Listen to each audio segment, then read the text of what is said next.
The basement of the Amityville house was silent, except for the rhythmic dripping of water somewhere in the darkness. Ed Warren's flashlight beam cut through the thick air, revealing swirls of dust that seemed to move with purpose rather than simply float. Behind him, Lorraine stood frozen at the bottom of the stairs, her face drained of color. "Ed," she whispered, her voice barely audible, "we need to leave, now." Ed turned, seeing the terror in his wife's eyes. In all their years investigating the paranormal, he had rarely seen her this affected. "What do you see, Lorraine?" She didn't answer. Her gaze was fixed on the far wall where decades-old shelving units stood against crumbling concrete. Ed followed her line of sight, noticing for the first time that the wall behind the shelves didn't match the rest of the basement. It was newer, hastily constructed. "They sealed it up," Lorraine said, her voice shaking. "But they're still in there. All of them." Ed approached the wall, his crucifix held tightly in one hand. The temperature plummeted with each step he took. His breath became visible, crystallizing in the frigid air. The EMF meter in his pocket shrieked to life, its needle pinned to the maximum reading. "How many?" Ed asked, already reaching for the holy water in his bag. "I can't count them," Lorraine replied, pressing herself against the staircase. "It's not just one entity, Ed. It's dozens, maybe hundreds, and something else, something controlling them all." The light bulb overhead flickered violently, before exploding in a shower of glass. Ed's flashlight beam weakened, then strengthened again, revealing something impossible. The sealed wall was pulsing, expanding slightly before contracting, like something breathing. "They know we're here," Lorraine gasped. "They've been waiting." A hairline crack appeared in the center of the wall, spreading outward like a spiderweb. A deep, resonant sound filled the basement, not quite a voice, but somehow forming words in a language Ed recognized from only their darkest cases. Ed frantically unscrewed the holy water, splashing it toward the wall. The liquid sizzled and evaporated before touching the surface. Behind him, Lorraine suddenly cried out in pain.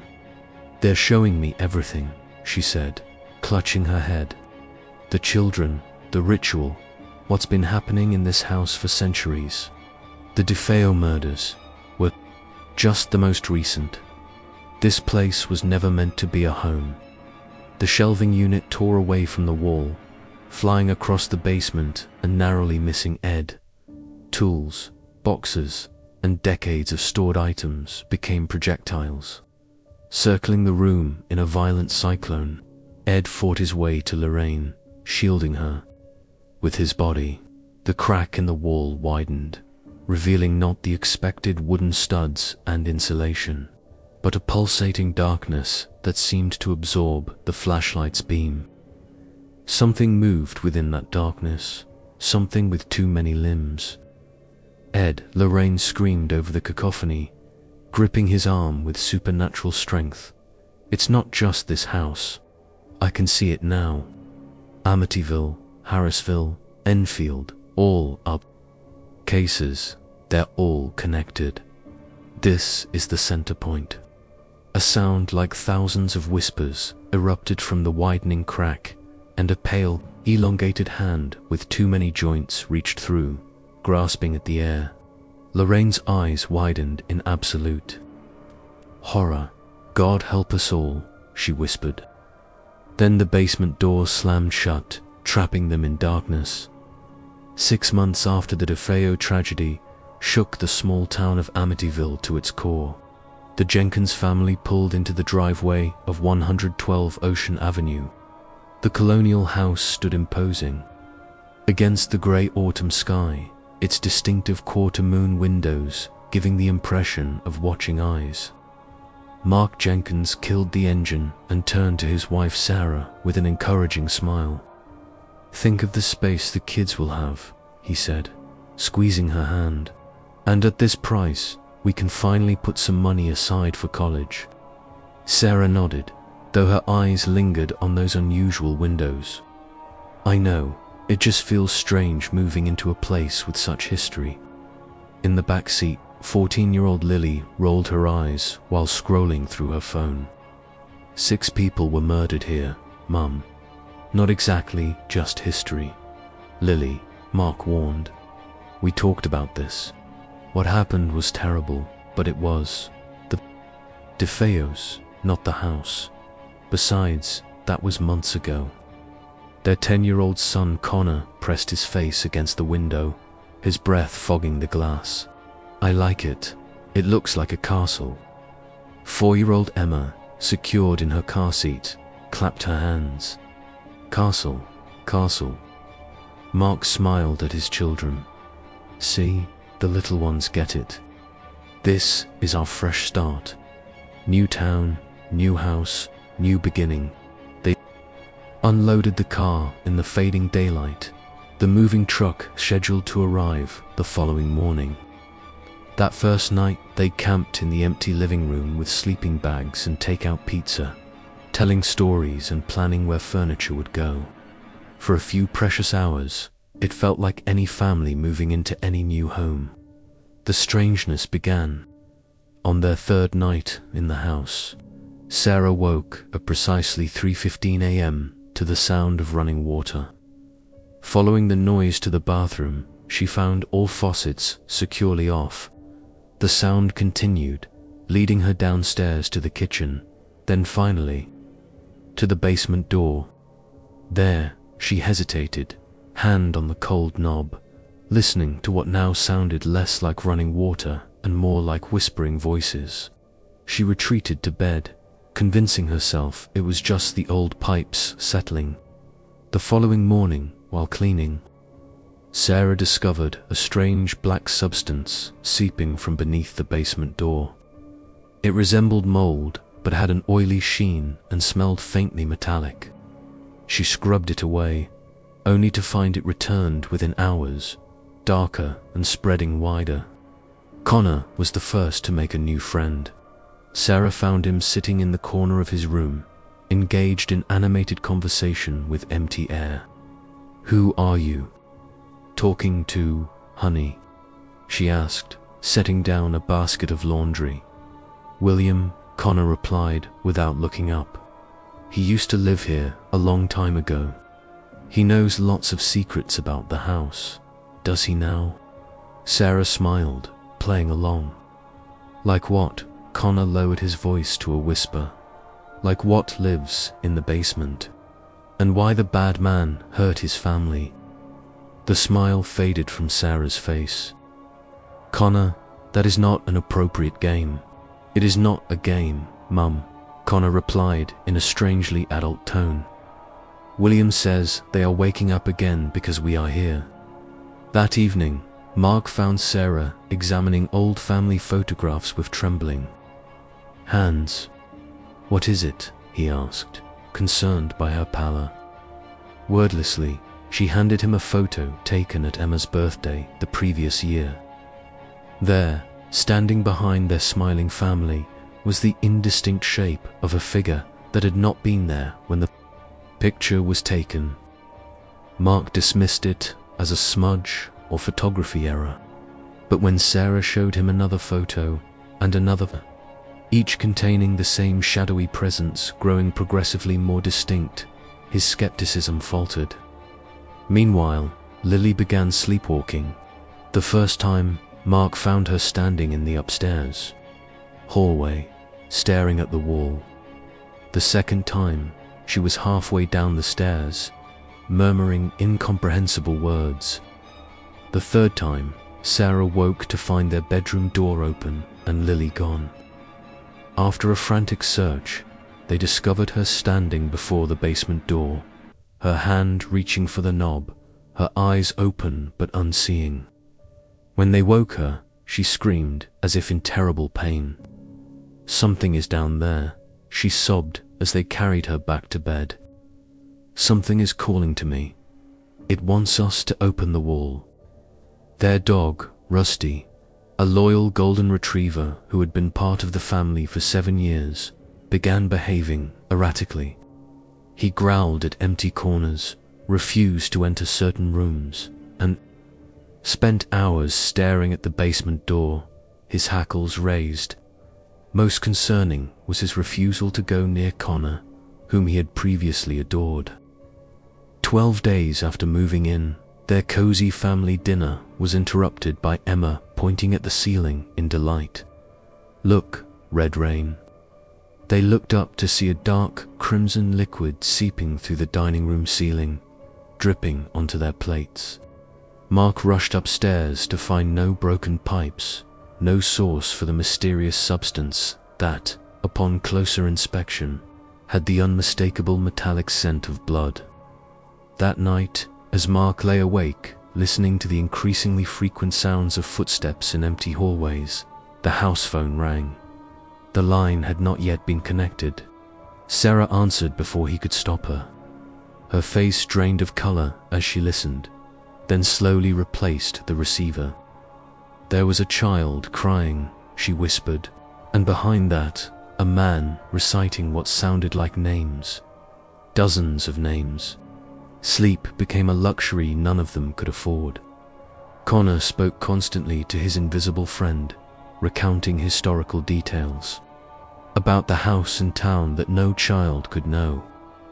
Emma began drawing disturbing pictures of the basement, featuring a wall with something trying to break through from the other side. Family photos continued to change, the shadowy figure now clearly showing a gaunt face with hollow eyes. Their ordinary world was slipping away, reality bending around them like a dying leaf curling in fire. Soon, all pretense of normalcy would be gone, leaving only the truth of what waited within the walls of 112 Ocean Avenue. On the 15th morning in their new home, the Jenkins family awoke to find Rusty missing from his usual spot at the foot of Connor's bed. Mark whistled and called through the house while the children searched room by room, growing increasingly worried as minutes stretched into hours with no sign of their beloved dog. It was Lily who finally thought to check the basement, though none of them had seen Rusty go near it since moving in. The black substance around the doorframe had returned thicker than ever, now resembling tar more than mold. Mark descended the stairs alone, flashlight in hand, while Sarah and the children waited anxiously at the top. The basement was unnaturally silent, the familiar hum of the water heater absent. Mark swept his flashlight across the concrete floor, tool shelves, and dusty corners until the beam caught a reflection of light. There, arranged in the center of the room, lay Rusty. The family pet had been meticulously skinned, his body positioned in a strange pattern that resembled a symbol or letter from an unknown alphabet. Around the corpse, drawn in blood, was a perfect circle containing smaller markings that looked eerily deliberate. Mark barely made it up the stairs before vomiting. He blocked the children from going down, but Lily caught a glimpse of what lay below and began screaming uncontrollably. While Sarah called the police, Mark wrapped his arms around his daughter, desperately trying to calm her. Through her hysterics, Lily kept repeating the same phrase, her voice dropping to a register too deep for her young throat. "Open the wall. Free us from the dark. Open the wall." The police arrived quickly, their faces grave as they examined the scene. The officer in charge, Detective Mercer, questioned the family in their living room, his skepticism evident as Mark described the strange occurrences they had experienced. "Look, Mr. Jenkins," Mercer said finally, closing his notebook. "Animal mutilation is disturbing, and I understand you're upset. But this looks like the work of some neighborhood kids who heard about this house's reputation and wanted to scare you. The Amityville murders bring out the sickos and the blood on our ceiling," Sarah demanded. "The voices in our walls. Our daughter sleepwalking to the basement every night. Are those all pranks too? Mercer exchanged glances with his partner. Mrs. Jenkins, this house has a complicated history. People who move in often report strange experiences, but they're usually explained by power of suggestion. You know what happened here? So your mind plays tricks. Our minds didn't skin our dog, Mark said through clenched teeth. The detective sighed. We'll file a report and increase patrols in the area. If you notice any suspicious persons around the property, call us immediately. After the police left, the family huddled together in the living room, too frightened to separate. As dusk fell, Emma began to cry without provocation, pointing at empty corners of the room and whimpering about the shadow people watching. Connor sat silent, staring at the basement door, occasionally nodding as if listening to an unheard voice.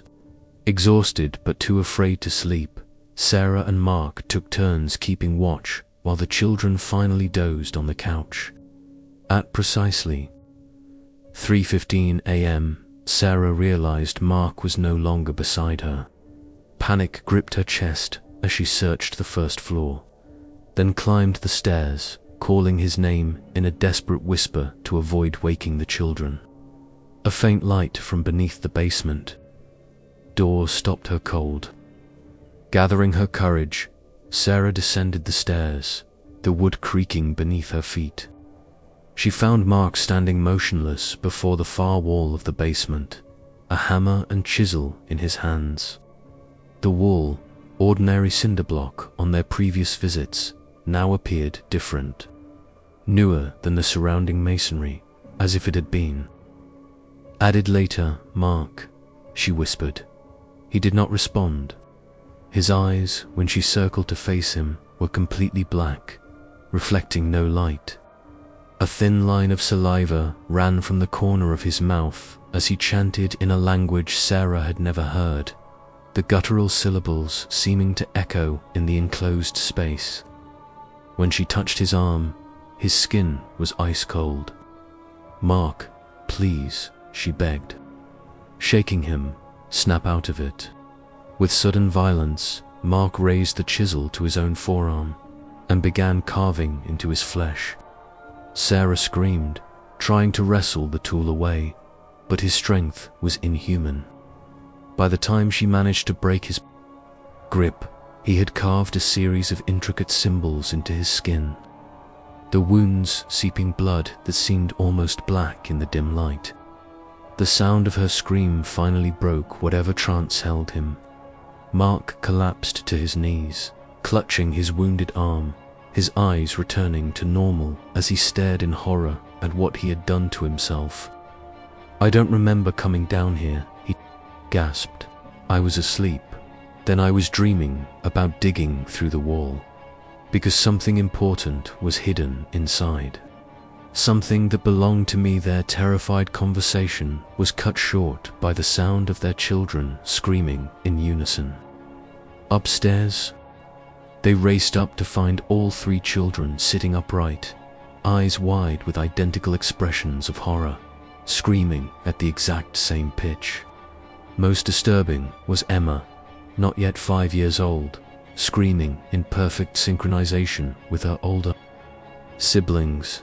When they finally calmed the children, each described having the exact same nightmare. A vast chamber behind the basement wall, filled with countless bodies arranged in concentric circles around a pulsating mass of flesh at the center. Something ancient and patient watched them through countless eyes, whispering that it was time to come home.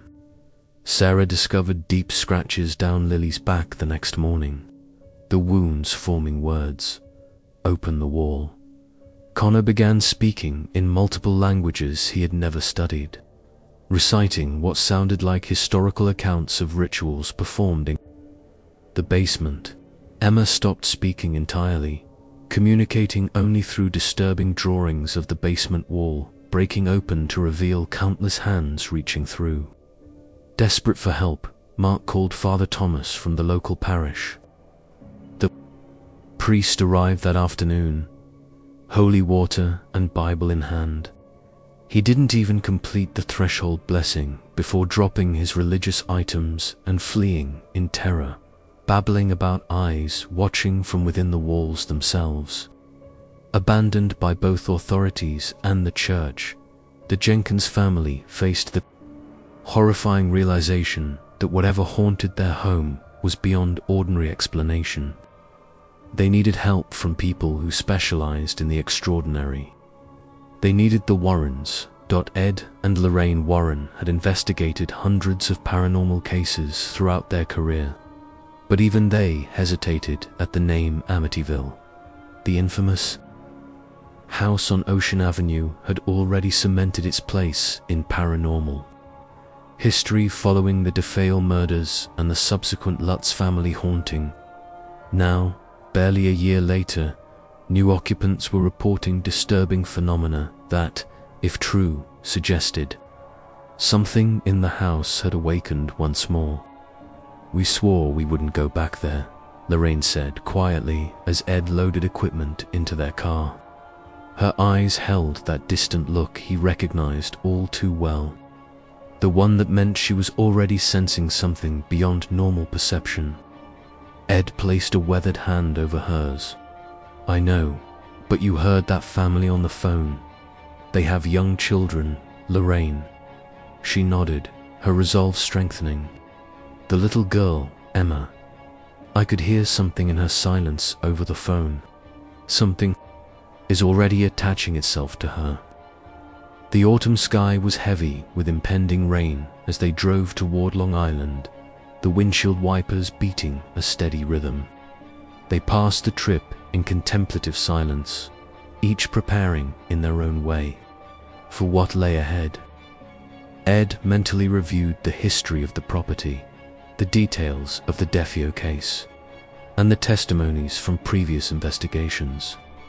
Lorraine, meanwhile, kept her psychic senses carefully guarded, knowing she would need all her strength once they arrived. The Jenkins family waited anxiously on the porch as the Warrens pulled into the driveway. Mark stepped forward to greet them, the fresh bandages on his forearm a stark reminder of what had driven them to call for help. Sarah stood slightly behind, protectively clutching Emma while keeping a watchful eye on Connor and Lily, who had grown increasingly unpredictable over the past 2 days. "Thank you for coming," Mark said, his voice betraying his exhaustion. "We didn't know where else to turn." Ed shook his hand firmly. "You did the right thing calling us. I'm Ed Warren, and this is my wife Lorraine. We're here to help however we can." As Ed began unloading their equipment, Lorraine stood motionless at the edge of the property, her gaze fixed on the house. To ordinary eyes, 112 Ocean Avenue was simply an imposing colonial with distinctive windows. But through Lorraine's psychic vision, it pulsed with unnatural energy. Dark currents swirled around the structure, particularly dense around the basement area where they spiraled downward, like water circling a drain. "There's a darkness here," she said softly as Sarah approached, older than the house itself. Sarah hugged herself against a sudden chill. "Can you help us? The police think we're either lying or crazy. Our priest ran away. We have nowhere else to go, but we can't stay here another night." Lorraine turned to the anxious mother, her eyes filled with compassion. "We'll do everything we can, but first, we need to understand what we're facing." Inside, the atmosphere was oppressive, the air itself seeming to resist their presence. Ed set up recording equipment in the living room while Lorraine walked slowly through the house, her hand occasionally reaching out to touch a wall or object. The children watched her with varying reactions. Lily with teenage skepticism, Connor with intense fascination, and little Emma with a knowing gaze too old for her years. "Your house has cold spots," Ed explained to Mark as he noted temperature readings on a clipboard.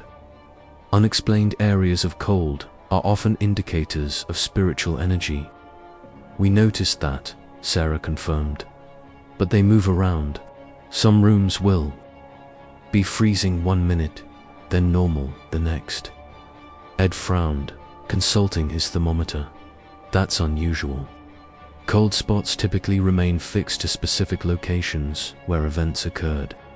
From upstairs, Lorraine called out, her voice tinged with concern. Ed and the Jenkins parents found her in the master bedroom, standing perfectly still in the center of the room. The cold spots, she said without turning. They're not random.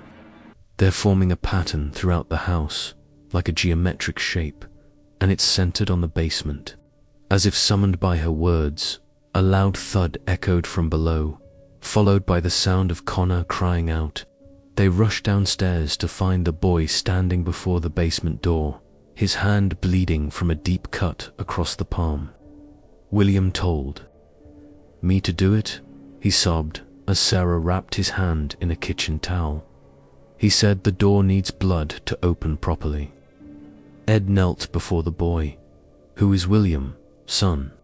His friend, Lily answered, her voice dripping with scorn that barely masked her fear. His imaginary friend who supposedly lived in this house before. He's not imaginary, Connor insisted. He's trapped in the wall with the others. They need our help to get out. Lorraine exchanged a meaningful glance with Ed. Children often served as conduits for spiritual entities, their open minds more receptive to paranormal influence.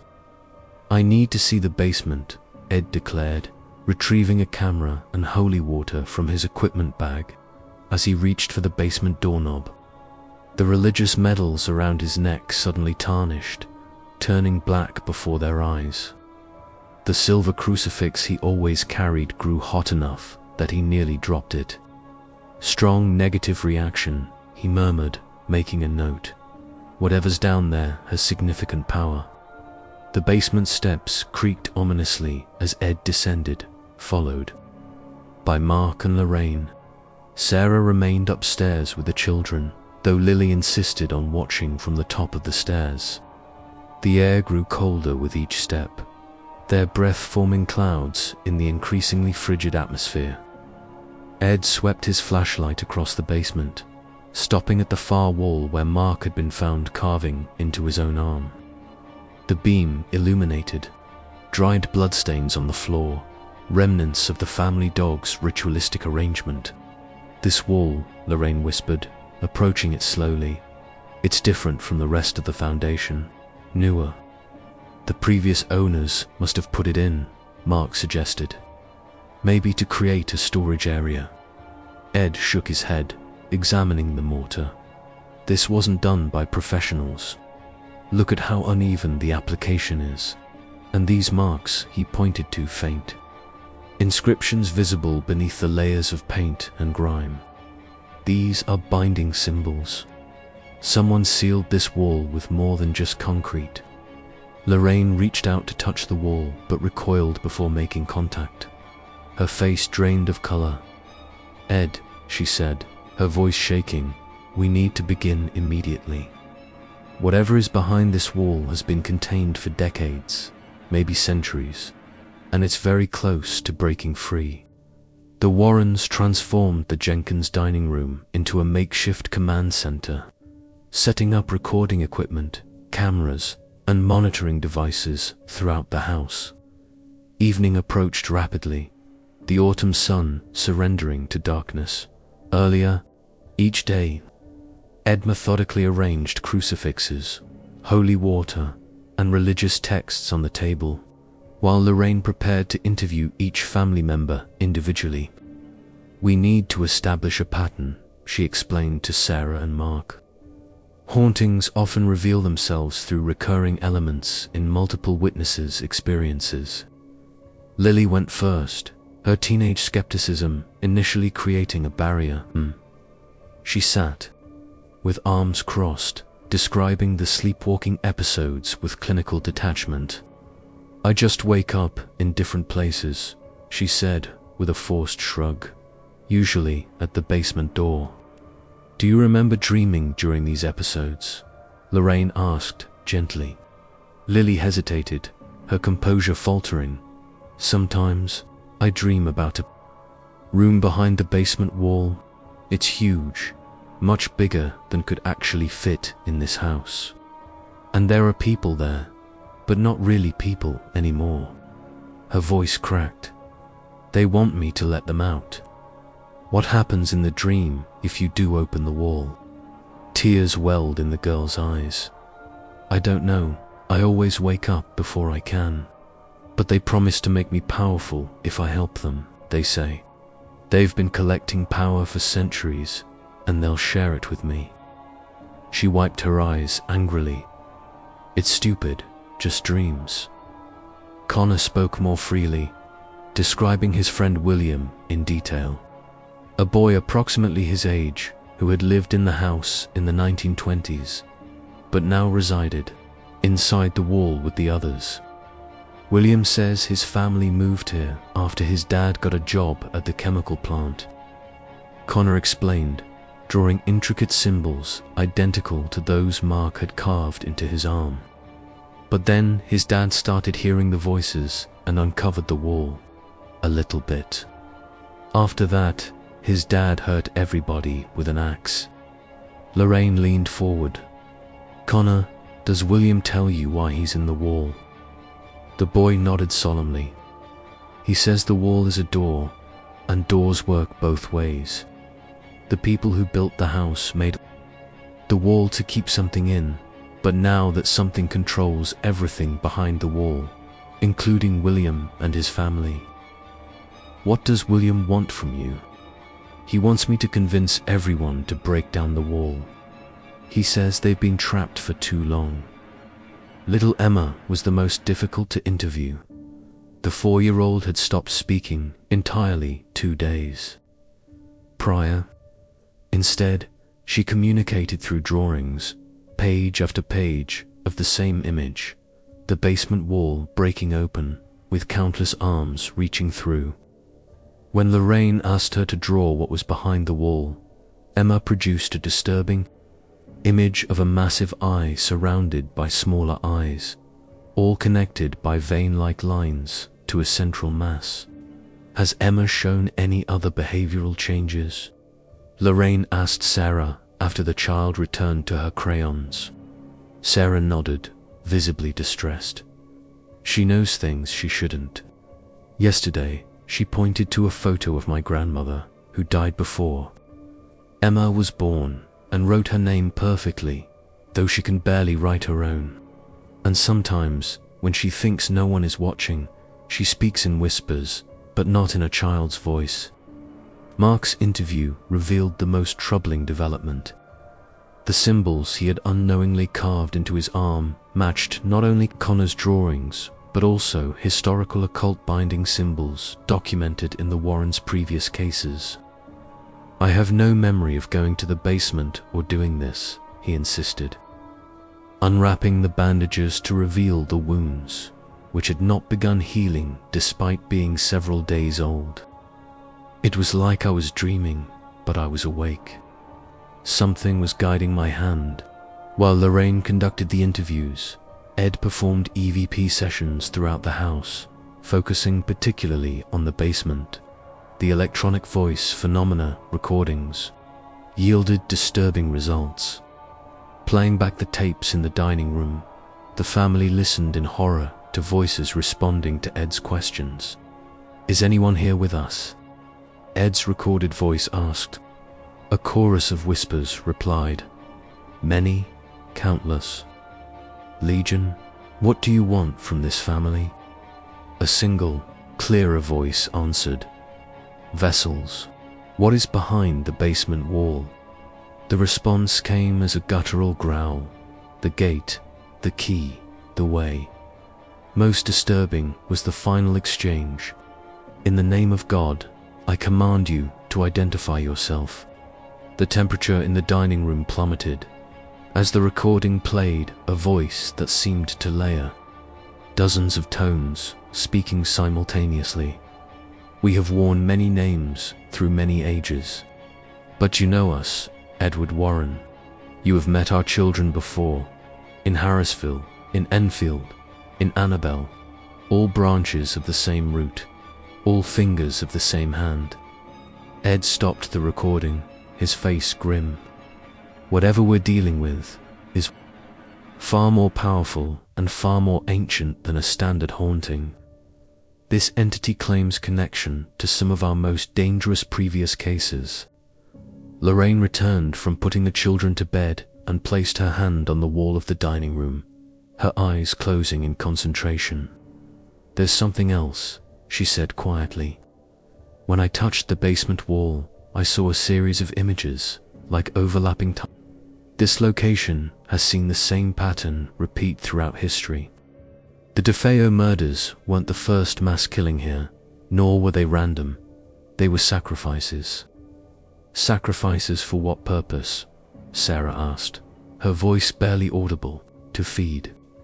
Whatever is behind that wall," Lorraine answered.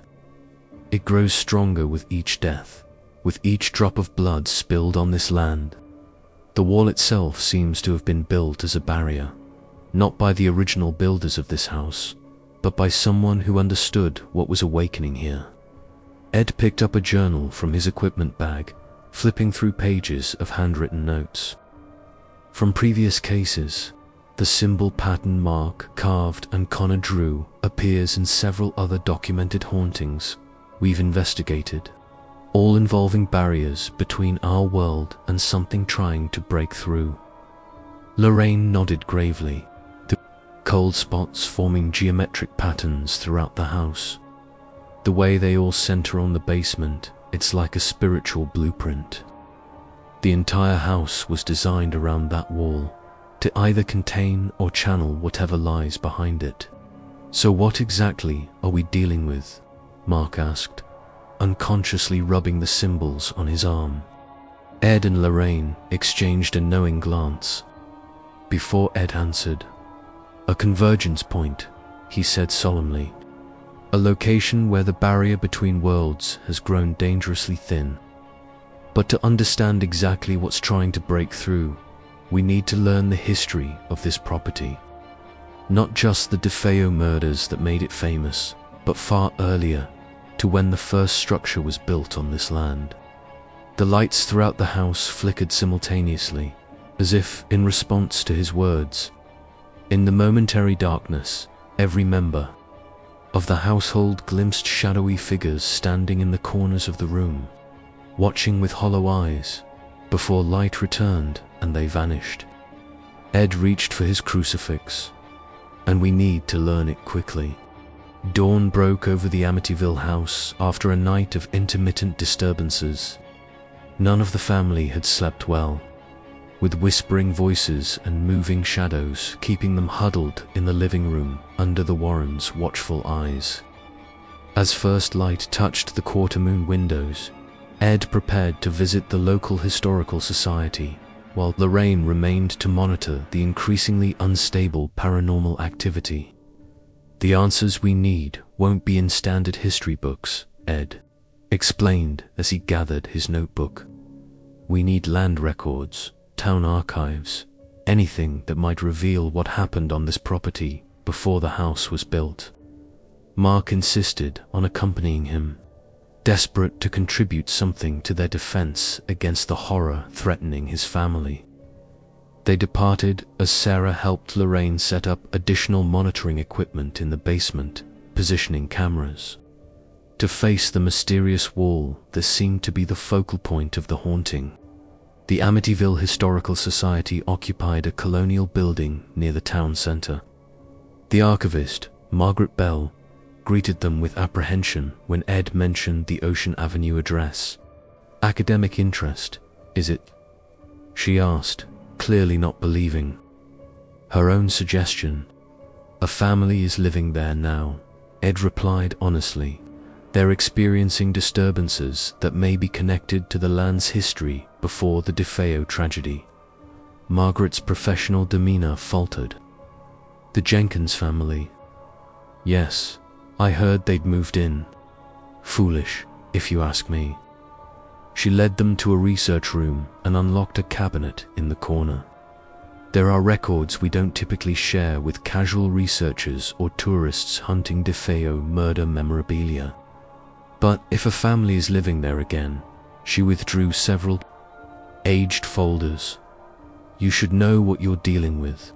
The documents revealed a pattern more disturbing than either man had anticipated.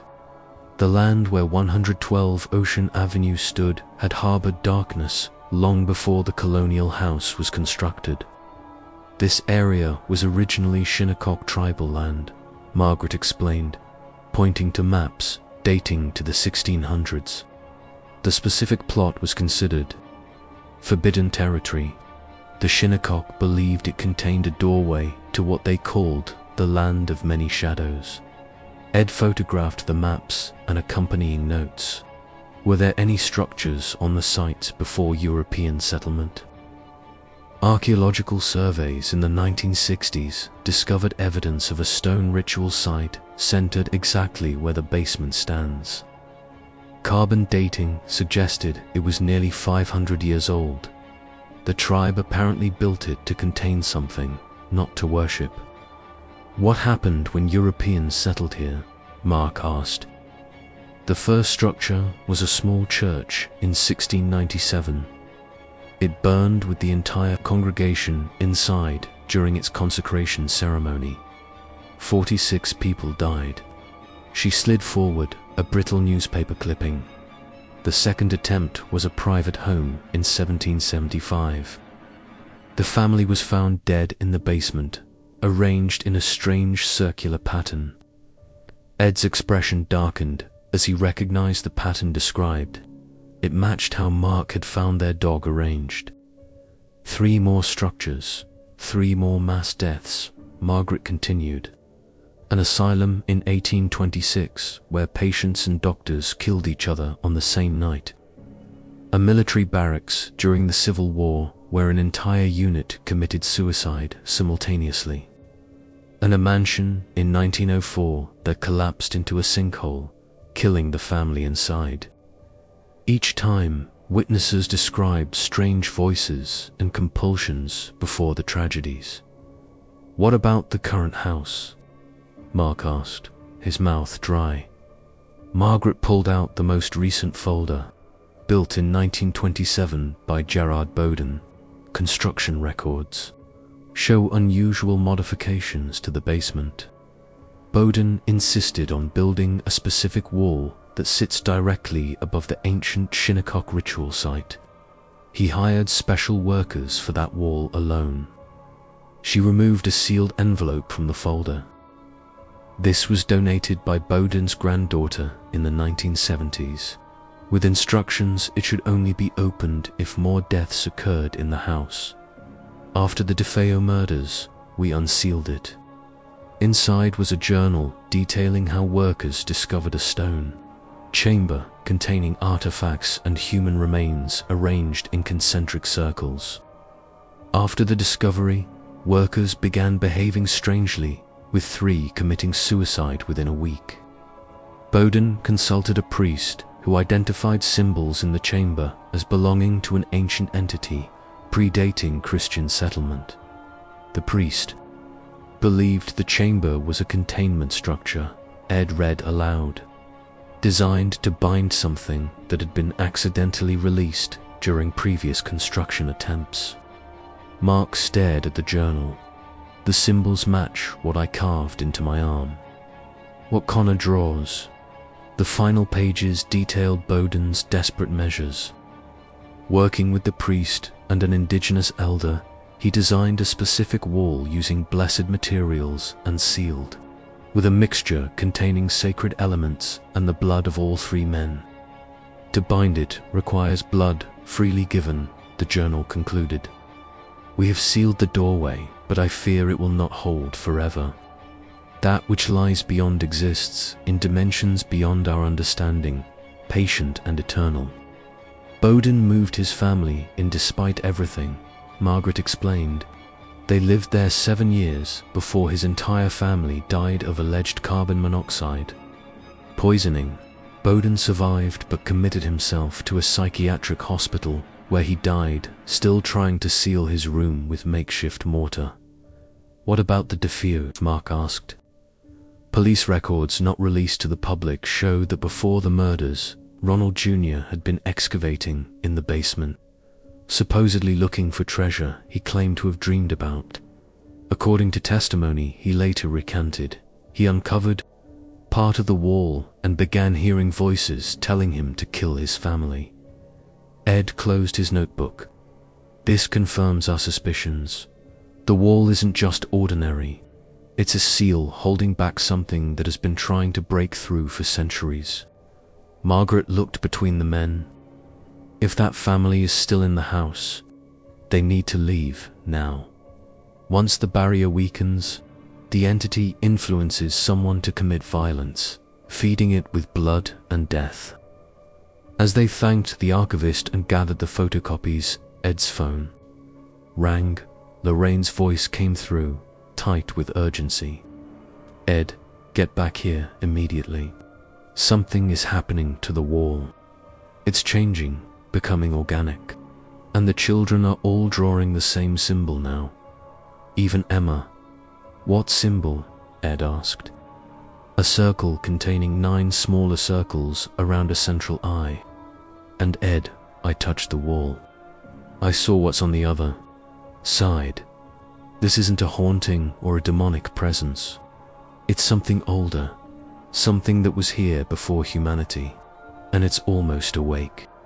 Thunder broke over the Amityville house as Ed and Mark returned, the sudden storm lashing the colonial structure with sheets of rain. They found Lorraine in the kitchen with Sarah and the children, all huddled around the table. The walls of the room were covered with identical drawings, hundreds of them, showing the 9-circle symbol described in Bowden's journal. They won't stop drawing it, Sarah whispered, her eyes wide with fear. Even when I take away the paper and crayons, they find ways. Lily used her own blood. The teenage girl sat motionless, staring at the basement door, her fingertips raw and crimson. Connor methodically drew the symbol using a mixture of marker and what appeared to be crushed insects. Emma sat silently arranging breakfast cereal into the same pattern, her eyes vacant. Ed quickly shared what they had discovered at the Historical Society, showing Lorraine the photographs of the documents and construction plans. The wall is a seal, he explained, built specifically to contain something that's been trying to break through for centuries. Lorraine nodded grimly. While you were gone, I attempted to connect with whatever energy resides here. Ed, this is unlike anything we've ever encountered.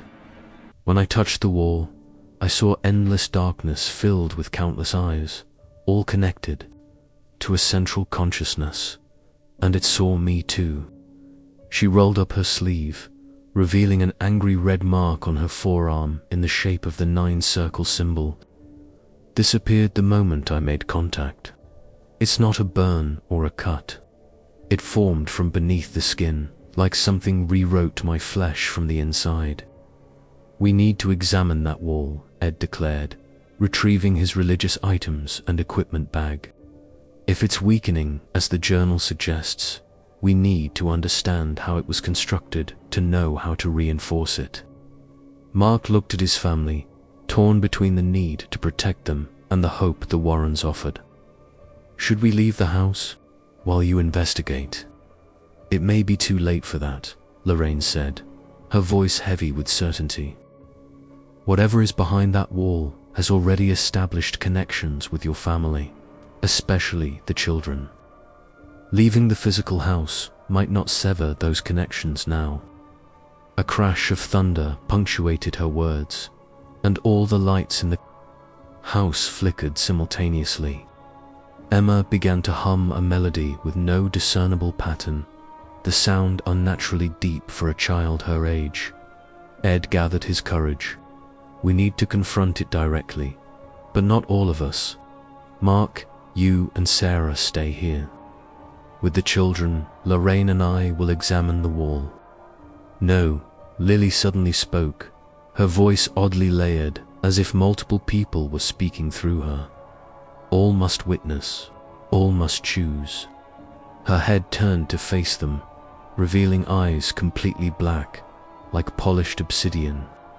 Connor began to laugh, the sound echoing strangely as if coming from a much larger space than the kitchen. William says it's too late anyway. The wall is ready. It has been feeding for centuries, and now it hungers for more than just fear and blood. Before anyone could move, both children rose in perfect unison and walked toward the basement door. Emma slid from her chair and followed, her tiny legs moving with the same measured pace as her older siblings.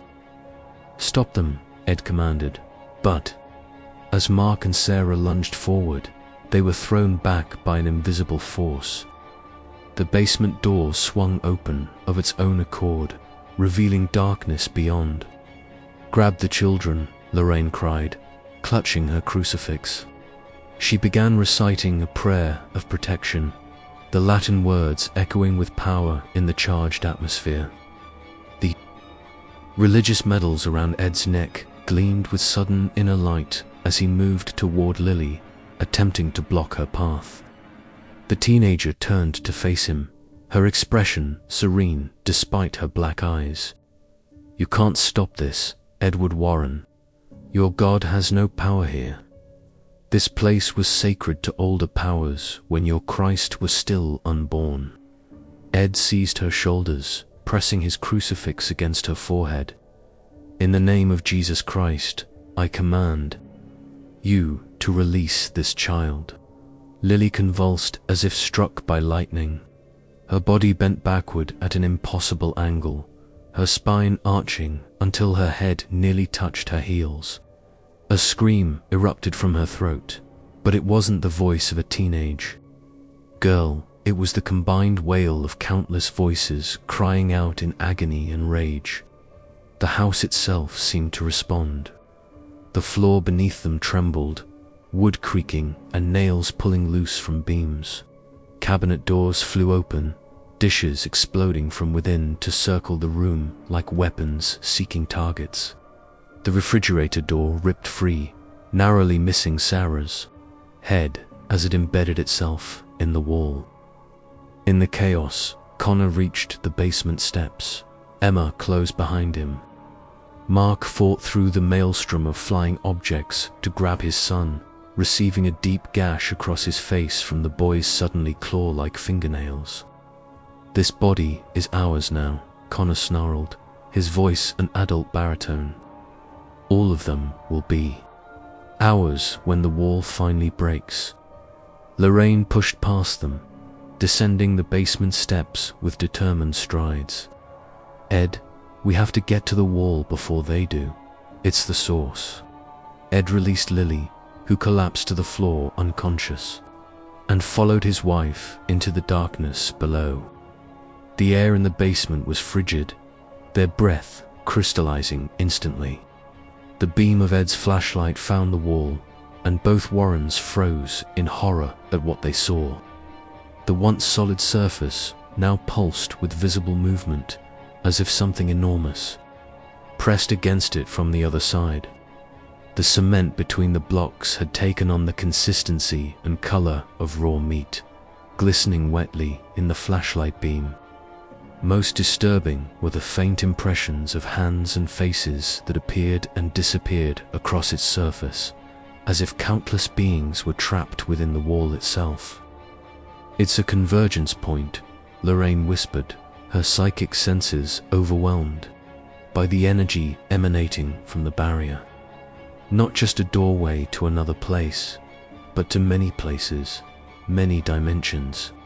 The wall isn't just holding back one entity, Ed. It's holding back legions, all connected to something far greater on the other side." As she spoke, Connor and Emma appeared at the bottom of the stairs, their movements eerily synchronized. They approached the wall with outstretched hands, drawn to it like moths to flame. "Stop," Ed commanded, interposing himself between the children and the pulsating barrier. "In God's name, I forbid you to touch that wall." Connor smiled, revealing teeth that had sharpened to needle points. "God has no authority here, demon hunter. This place belongs to the Great Eye and its children. We have waited centuries for vessels worthy of our emergence. The Jenkins bloodline is perfect, specially cultivated through generations for this exact purpose." "What do you mean?" Lorraine demanded, struggling to maintain her psychic shields against the assault of alien consciousness pressing against her mind. "Why do you think they were drawn to this house?" Connor laughed. "Why they purchased it despite its history. Their ancestors helped build the original seal, mixing their blood with the mortar. Blood calls to blood. The circle completes itself. With shocking speed, both children lunged not for the wall, but for the Warrens themselves. The first confrontation had begun. The battle in the basement ended quickly, but left everyone shaken. Ed restrained Connor with blessed rope, while Lorraine kept Emma at bay with her crucifix. Mark and Sarah rushed down with an unconscious Lily in arms, her breathing shallow as though drained of energy. "We need to get the children away from the wall," Ed instructed as Connor fought against his restraints with unnatural strength. The proximity is strengthening whatever connection has been established. They retreated upstairs, securing Connor to a kitchen chair.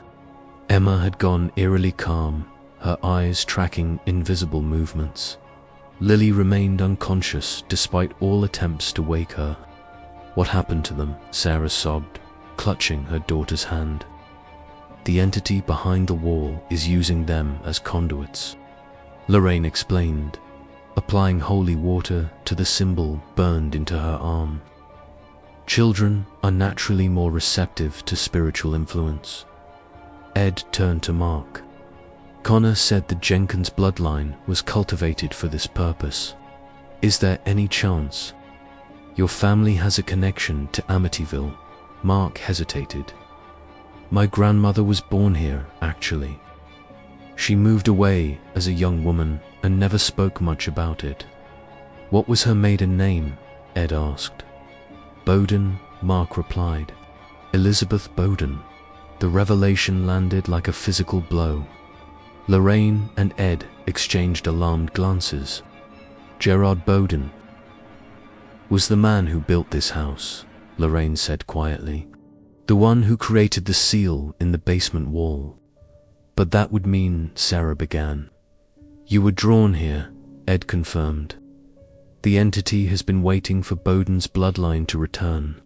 The seal was created with his blood, and now it needs that same blood to break it completely."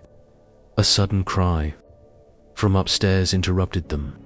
Connor's restraints lay empty on the kitchen chair. They rushed upstairs to the master bedroom, where they found the boy halfway through the wall itself, his body partially embedded in the solid surface as if the plaster had become liquid around him. "Connor!" Mark screamed, grabbing his son's visible legs and pulling. The boy remained fused with the wall, his muffled screams suggesting he was now fully aware and terrified. Ed examined the wall, noting the same organic quality they had seen in the basement. It's spreading throughout the house. The walls themselves are becoming extensions of the basement barrier. Lorraine placed her hands on the wall around Connor's body, closing her eyes. "He's caught between dimensions. I can sense him, but also others. Many others. They're using him as an anchor point, trying to pull themselves through." With effort, they extracted Connor from the wall, which released him with a sound like suction. Breaking, the boy collapsed into his father's arms, his body frighteningly cold. The areas where his flesh had contacted the wall were now mottled with a grey, stone-like texture. "Too many eyes," Connor whispered, his voice fragile with terror. "Too many voices, all speaking at once. They're so hungry, Dad." They've been trapped for so long. Downstairs, Emma began to scream with impossible power for a child her age. They found her floating 3 feet above the ground, her body rigid, surrounded by orbiting household objects. Lily stood watching with black eyes. The youngest will be first, Lily intoned, in a voice resonating with multiple tones. Her innocence makes her the perfect vessel for the great eye itself. Ed moved toward Emma, but was thrown back by an invisible force. The walls began to bleed a thick, black substance that flowed upward against gravity. Ice crystals formed on every surface as the temperature plummeted. "We're losing control," Ed warned as they restrained Lily while Mark clutched Connor protectively. "The barrier between worlds is thinning throughout the entire house." Emma suddenly dropped unconscious to the floor. The floating objects crashed down around her. An unnatural silence fell, more terrifying than the chaos before. The front door opened by itself, though no one stood in the doorway. Outside, where daylight should have been, was only impenetrable darkness that swallowed the porch light. "We need to leave now," Ed urged, gathering his equipment. "Get the children to the car." But as they approached the open door, they saw it didn't lead outside at all. Instead of the front porch, the doorway opened onto a vast, cavernous space that couldn't possibly exist beyond the house's dimensions, lined with what appeared to be thousands of sarcophagi, each containing a dimly visible, writhing form. Every window showed the same impossible view. The house had become completely detached from the normal world. "The walls between worlds have collapsed," Lorraine whispered, overwhelmed by the surge of alien consciousness pressing against her mind. "We're no longer fully in our dimension." Connor began to seize violently, his eyes rolling back. When the convulsion passed, his body was transformed longer, with multiplied finger joints and stone-like skin. When he spoke, his voice echoed, as if from a vast distance. "The great eye sees through me now," he said, his neck elongating unnaturally. "It has waited centuries for this moment, for the blood of Bowden to return and complete the circle." His face split in a too-wide smile, revealing rows of new teeth. "The gateway is opening. The children of the eye are coming home." Lorraine collapsed suddenly as a powerful vision seized her. She witnessed centuries of ritual sacrifices on this land, all designed to thin the barrier between dimensions. She saw Gerard Bowden creating the seal, not just in the basement wall, but throughout the entire house's construction, using sacred geometry to contain an entity they barely understood. Most terrifyingly, she saw the truth of the Jenkins family's connection. They weren't random victims. Their bloodline had been carefully manipulated across generations, creating perfect vessels for what waited beyond. "Ed," she gasped as the vision released her. "We can't leave. There's nowhere to go. The house itself has become the gateway." Time began to malfunction. Clocks ran backward, forward, or stopped entirely. Family members experienced the same moments repeatedly from different perspectives. In one corner of the living room, Sarah witnessed herself comforting Lily while simultaneously feeling Emma's cold hand in hers. The transformation accelerated. Connor's second set of eyes opened across his forehead, blinking in opposite rhythm to his original pair. Lily began speaking in perfect synchronization with Emma, though the younger girl's mouth remained closed. The walls pulsed like a massive heartbeat, the rhythm matching the children's synchronized breathing. "It's not just attempting to break through," Lorraine realized with horror. "It's attempting to remake our reality in its image, with the house transformed into a dimensional gateway and no means of escape." The Warrens acted with practiced efficiency born from decades confronting the supernatural. They converted the living room into a sanctuary, creating a protective circle using blessed salt, religious artifacts, and symbols from multiple faith traditions. "If we can't leave," Ed explained as he positioned crucifixes at cardinal points around the room, "then we must prepare to fight. The entity wants full manifestation, and it needs the Jenkins family to achieve that. Particularly the children," Lorraine added, helping Sarah tend to Emma and Lily, who remained unconscious, but now exhibited identical breathing patterns, as if sharing a single set of lungs. Children exist partially between worlds. They're developing. Consciousness makes them ideal vessels. Outside their sanctuary, the house continued its grotesque transformation.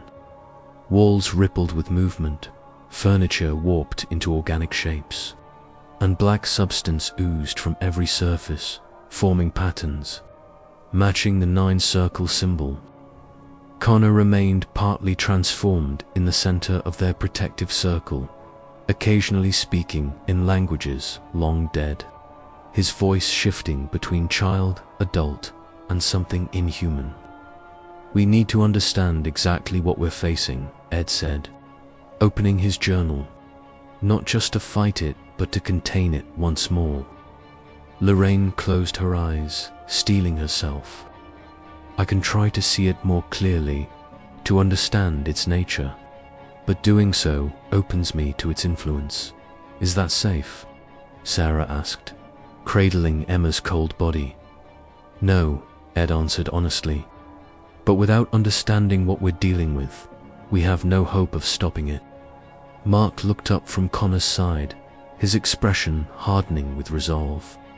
"What can we do to help? This thing has targeted my family for generations. I won't sit by while it takes my children.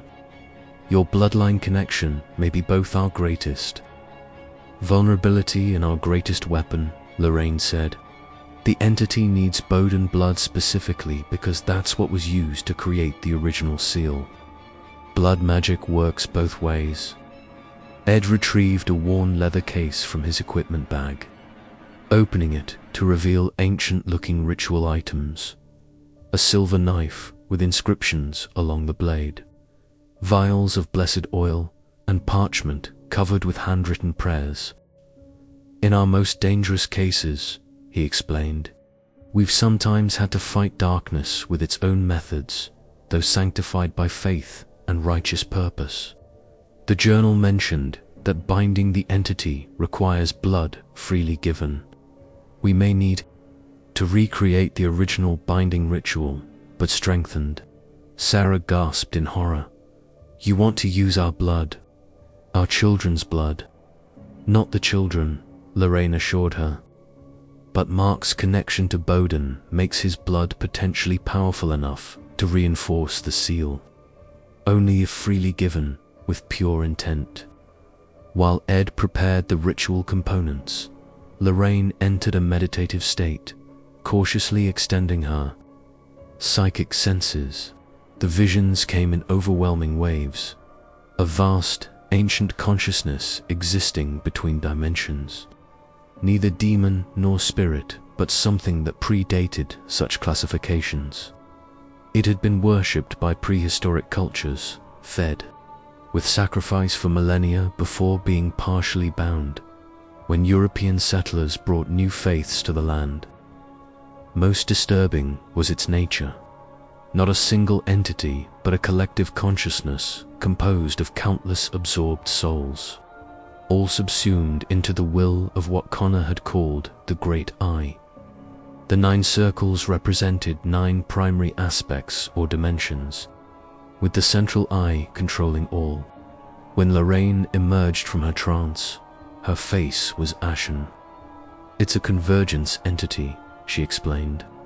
"A being that exists at the intersection of multiple realities. The wall in the basement isn't just holding back a single demon or spirit. It's the thin point between our world and a nexus where many dimensions meet. That's why it's been so difficult to identify, Ed realized. It manifests differently depending on which aspect is strongest, which is why it's appeared as different entities throughout history. The Shinnecock called it the Devourer of Souls, Lorraine continued. The Puritans believed it was Satan himself. Later generations saw it as a collection of demons.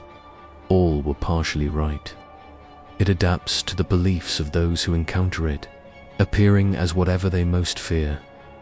Ed completed his preparations, arranging sacred objects in specific patterns that corresponded to the house's layout. The entire house was built as a larger binding circle, with the basement wall as its focus point. Gerard Bowden didn't just seal a wall. He designed the whole structure as a containment vessel, which is why it's transforming now, Mark understood. The house isn't just haunted, it's becoming whatever that thing is. Lorraine nodded. And it's using your children as anchors between dimensions. That's why Connor could pass through solid walls, why Emma could float. They're becoming less bound by our physical laws. As night fell outside the warped windows that no longer showed the actual world, the entity's activity intensified. Voices echoed from empty rooms, footsteps circled. Their protective boundary and glimpses of misshapen figures darted through doorways. Connor's transformation progressed despite their efforts, his skin now covered with script-like markings that shifted when no one was looking directly at them. We need to act before midnight, Ed warned. The barrier between worlds thins naturally. At that hour, if the entity gains full access, then I don't think we can stop what follows. He laid out their desperate plan. They would need to reach the basement, the epicenter of the convergence, and use Mark's blood to reinforce the original seal, following the pattern described in Bowden's journal, but strengthened with the combined power of multiple faith traditions. The children are the key, Lorraine added. The entity is using them as conduits, but that connection works both ways. Through them, we might reach the heart of the convergence and seal it before it fully manifests. Sarah looked at her transformed son and unconscious daughters, tears streaming down her face. Will this save them? Can they come back from what's happening?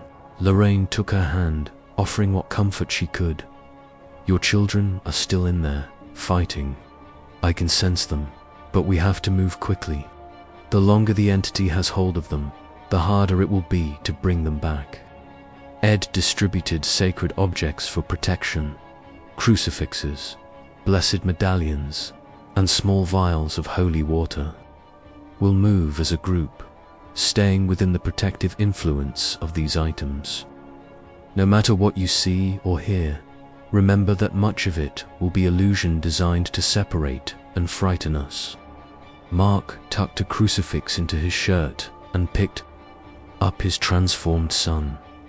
Let's finish this, for my children, for all of us.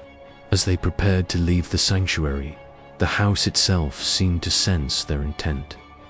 The walls pulsed more rapidly, the temperature fluctuated wildly and distant. Howls echoed from rooms that shouldn't exist.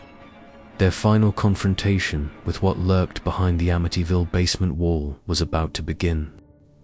The journey to the basement became an odyssey through a house no longer bound by physical laws. Corridors stretched impossibly, rooms rearranged themselves, and gravity shifted unpredictably. They moved as a tight group, Ed leading with crucifix raised, Mark carrying Connor, Sarah holding her daughter's hands, and Lorraine guarding their rear with continuous prayers. Stay focused on our destination, Ed instructed, as they navigated a hallway that spiraled like a nautilus shell. The house is trying to disorient us, to separate us. The basement door had transformed into an ornate portal inscribed with a 9-circle symbol resembling aged bone rather than wood. It pulsed in rhythm with Connor's heartbeat, the transformed boy growing agitated as they approached. The door swung open, revealing not the cramped basement, but an impossible space, a massive chamber stretching beyond the house's dimensions. The walls were lined with thousands of sarcophagi, each bearing a face frozen in silent screams. At the center stood a monolithic altar surrounded by concentric circles of ancient stone. This is what was originally here, Ed realized. The containment structure built by the Shinnecock centuries ago was seeing the past and present overlaid. Connor suddenly convulsed in Mark's arms, his body elongating as additional eyes opened across his forehead. The circle completes. He spoke in layered voices. The barrier thins.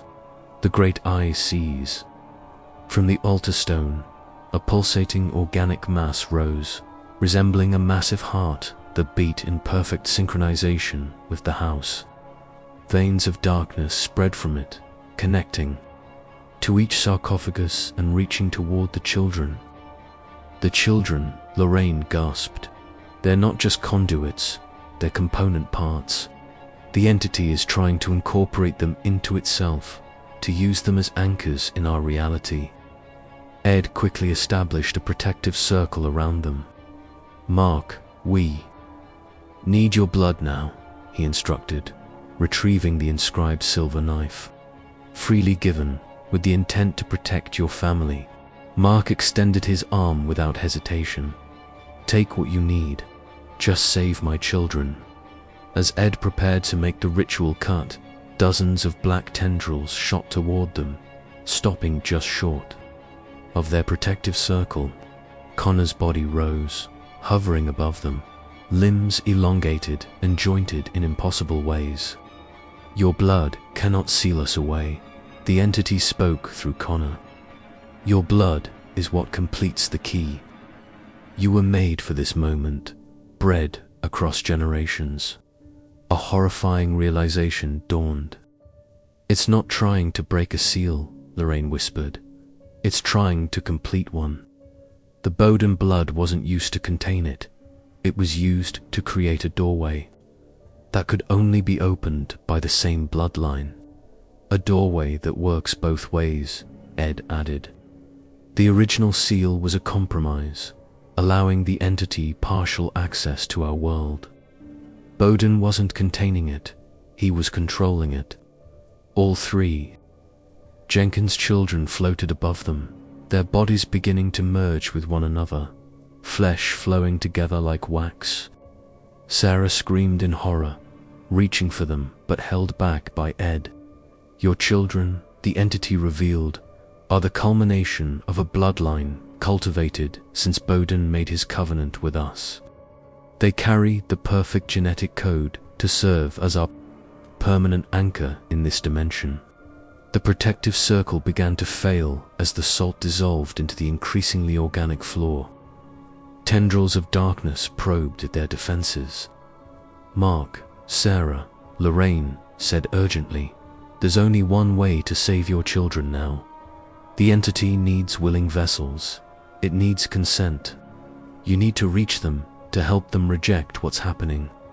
But the blood connection, Mark protested. If we're all part of this bloodline, blood carries more than genetic material, Ed interrupted. It carries love, sacrifice, free will. The entity is bound by rules older than humanity. Final transformation requires surrender. Sarah stepped forward, her voice breaking with emotion. Connor, Lily, Emma, we know you're still in there. You have to fight. You have to reject what it's trying to make you become. Mark joined her. We love you. Your purpose isn't to be vessels for this thing. Your purpose is to be yourselves. You are stronger than the blood connection it's exploiting. The mass of flesh that had been their children paused, trembling as if caught between competing influences within. The grotesque merger 3 pairs of human eyes briefly became visible, looking out with recognition. Ed and Lorraine began reciting the ritual of severance, an ancient prayer designed to break unnatural connections. Mark took the ritual knife and made a cut across his palm. Then Sarah did the same. Their blood mingled as they pressed their hands together. "We reject this covenant," Mark declared. "We break this chain. Our blood is our own. Our children are their own. Whatever bargain was made, we unmake it now." Their combined blood dripped to the floor, sizzling where it landed. The chamber shuddered violently, reality tearing at the seams. The merged form of their children separated into 3 distinct bodies, dropping to the floor as the entity's control faltered. With a sound like reality tearing, the massive heart contracted violently, tendrils snapping one by one. The walls of the chamber began to collapse, the entire structure destabilizing without its anchors. "The house is going to collapse," Ed shouted. "We need to get out now." They raced through the disintegrating house, walls crumbling to reveal flashes of countless other dimensions before settling back into normal reality.